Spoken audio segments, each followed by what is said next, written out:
கல்யாண வீடுகளுக்கெல்லாம் போனா, வெஜிடேரியன் ஃபுட்டோட சாம்பார், ரசம், தயிரு, கூட்டு, பொரியல்னு ஊடால இந்த வெண்டைக்காய் புளிக்கூட்டு இருக்கும். டேஸ்ட்டு செம்மையா இருக்குங்க.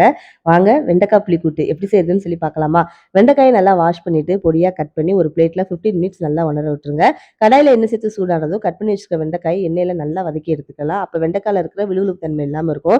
இத அப்படியே ஒரு பிளேட்ல மாத்திட்டு, அதே கடாயில எண்ணெய் சேர்த்து கடுகு, உளுந்து, கருவேப்பிலை, 2 வரமிளகாய் சேர்த்து தாளிச்சுட்டு, கூடவே ஒரு பெரிய வெங்காயம் சேர்த்து நல்லா வதக்கிக்கலாம். வெங்காயம் வதக்கும்போது ஒரு தக்காளி பழம், தேவையான அளவு உப்பு சேர்த்து தக்காளி மசாலா அளவுக்கு வதக்கிட்டு மசால் சேர்த்துக்கலாம். 1 டேபிள் ஸ்பூன் மிளகாய் தூள், 1 டேபிள் ஸ்பூன் மல்லித்தூள், 1/4 டேபிள் ஸ்பூன் மஞ்சள்தூள் சேர்த்து மசாலாலாம் ஒண்ணு சேர அளவுக்கு நல்லா பெரட்டிட்டு, வதக்கி வச்சிருக்க வெண்டைக்காய் இது கூட சேர்த்து மசாலாவோட சேர்ற அளவுக்கு நல்லா பெரட்டி விட்டதுக்கப்புறம், 1/2 லெமன் அளவு புளி தண்ணி சேர்த்துக்கோங்க. இது கூடவே கொஞ்சமா தண்ணி சேர்த்து மிக்ஸ் பண்ணி விட்டு, மூடி போட்டு மீடியம் ஃப்ளேம்ல ஒரு 10 நிமிஷம் விட்டுருங்க. 10 நிமிஷம் கழிச்சு ஓப்பன் பண்ணுங்க. இந்த புளி, மசாலா எல்லாம் வெண்டைக்காவோட சேர்ந்து எண்ணெயெல்லாம் பிரிஞ்சு ரொம்பவே டேஸ்டியான வெண்டைக்காய் புளிக்கூட்டு ரெடியா இருக்கும். சாம்பார் சாதம், பருப்பு சாதம், தயிர் சாதத்துக்குலாம் செம்ம காம்பினேஷனா இருக்கும். நீங்களும் இந்த ரெசிபி ட்ரை பண்ணிட்டு எப்படி இருந்துச்சுன்னு சொல்லி எனக்கு கமெண்ட்ல சொல்லுங்க. Saturday recipes YouTube channel subscribe பண்ணாதவங்க சப்ஸ்கிரைப் பண்ணிக்கோங்க.